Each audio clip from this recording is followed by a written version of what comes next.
2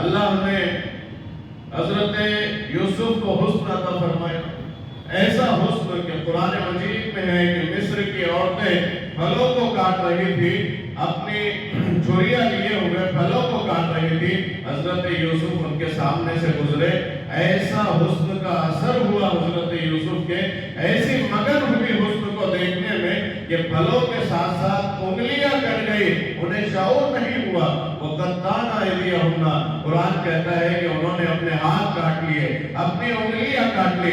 اس نے یوسف کا جلوہ جب دیکھا، انگلیاں کٹ گئی لیکن ہوش نہیں رہا ہے، یہ حضرت یوسف کا حسن ہے، بے مثال حسن ہے۔ لیکن آؤ حضرت عائشہ صدیقہ بیان فرماتی ہے کہ مصر کی عورتوں نے جب حضرت یوسف کا حسن دیکھا، اپنی انگلیاں کاٹ لی، اگر وہ مصطفیٰ کو دیکھتی اپنے دل و جگر کاٹ لیتی۔ حسن یوسف پہ کٹی مصر میں انگشت زنا، تیرے نام پہ سر کٹاتے ہیں مردان عرب۔ وہاں مصر کی عورتوں نے انگلیاں کاٹی تھی، لیکن عرب کے وہ سخت دل مرد جو اسلام لانے سے پہلے اپنی ہی بچیوں کو زمین میں دفن کرتے تھے، اسلام جب لے کر آئے فرمایا کہ تیرے نام پہ سر کٹاتے ہیں مردان عرب، یہاں حضور کے نام پہ سر کٹائے جا رہے ہیں۔ حضرات گرامی، اس نے مصطفیٰ کی جلوہ گری پوری طریقے سے اس دنیا میں نہیں ہوئی، بلکہ آپ خود ارشاد فرماتے ہیں جمالی مستور عن اعین الناس، میرا حسن و جمال لوگوں کی نگاہوں سے پوشیدہ رکھا گیا ہے، پوری طریقے سے اس کا اظہار نہیں ہوا ہے، بلکہ آپ کی حقیقت کبھی دنیا میں آیا نہیں ہوئی۔ اس لیے کسی شاعر نے کہا تھا کہ کس پر کھلی حقیقت نور محمدی، جس کی نظر میں جتنی بس اتنی بات ہے، اور ثابت ہوا انا بشر مثلکم سے شوق، پردے سے باہر آ کے بھی پردے میں ذات ہے۔ حضرات گرامی، حضرت جابر کہتے ہیں کہ حضور سرخ چادر، لال چادر اوڑے ہوئے، سرخ چادر اوڑے ہوئے آرام فرما رہے تھے، اور 14ویں کا چاند اپنی آب و تاب کے ساتھ چمک رہا تھا۔ کبھی میں ایک نظر حضور کے چہرے بسوا کو دیکھتا تھا، کبھی آسمان کے چاند کو دیکھتا تھا، کبھی آفتاب نبوت و مہتاب رسالت کو دیکھتا تھا، کبھی آسمان کے چمکتے ہوئے چاند کو دیکھتا تھا، اور میں دل میں سوچ رہا تھا کہ دونوں میں خوبصورت کون ہے، کس کا حسن لاجواب ہے۔ آخر کار کئی بار میری نگاہ آسمان کے چاند کی طرف جاتی ہے، پھر آفتاب و مہتاب رسالت کی طرف جاتی ہے، آخر کار میرے دل نے فیصلہ کر ہی دیا۔ حضرت جابر کہتے ہیں فَإِذَا هُوَ أَحْسَنُ عِنْدِي مِنَ الْقَمَرِ، کہ مصطفیٰ کا چہرہ بسوا چاند سے بھی زیادہ خوبصورت ہے۔ بلکہ چاند سے تشبیہ دینا یہ بھی کیا انصاف ہے، چاند میں تو داغ ہے، ان کا چہرہ صاف ہے۔ چاند سے تشبیہ دینا یہ بھی کیا انصاف ہے، چاند میں تو داغ ہے، ان کا چہرہ صاف ہے۔ اس لیے علماء نے عرفا نے کہا ہے اگر مکمل حسن کا جلوہ دیکھنا ہے، اگر لازوال حسن کا جلوہ دیکھنا ہے، تو بدر کامل کا جلوہ مت دیکھو، آسمان کے چاند کا جلوہ مت دیکھو، مصطفیٰ کا تلوہ دیکھ لو، حسن کامل نظر آ جائے گا۔ عزیزان ملت اسلامیہ، دنیا میں جتنے حسن ہیں اسی حسین کے نور سے بنے ہیں، بلکہ حضور فرماتے ہیں کہ کلو انا من نور اللہ، میں اللہ کے نور سے بنایا گیا ہوں، وکلو خلائق من نوری، اور ساری مخلوق میرے نور سے بنی ہے۔ حضور کے حسن کا معاملہ تو یہ کہ کہا کہ وہ نبیوں میں نبی ایسے کہ ختم الانبیاء ٹھہرے، آخری نبی، وہ نبیوں میں نبی ایسے کہ ختم الانبیاء ٹھہرے، اور حسینوں میں حسی ایسے کہ محبوب خدا ٹھہرے۔ اللہ نے حضرت موسیٰ علیہ السلام کو یہ معجزہ عطا فرمایا تھا کہ آپ اپنا ہاتھ بغل میں ڈالتے اور اس طریقے سے نکالتے تو سورج کی مانند چمکتا تھا، بے مثال معجزہ، کوئی نقص نہیں اس معجزے میں، بے مثال معجزہ۔ یہ معجزہ بھی عطا فرمایا کہ آپ اپنا عصا زمین پر مارتے تو پانی کے چشمے جاری ہو جاتے تھے۔ قرآن میں جس کا ذکر ہے کہ 12 چشمے جاری ہو گئے،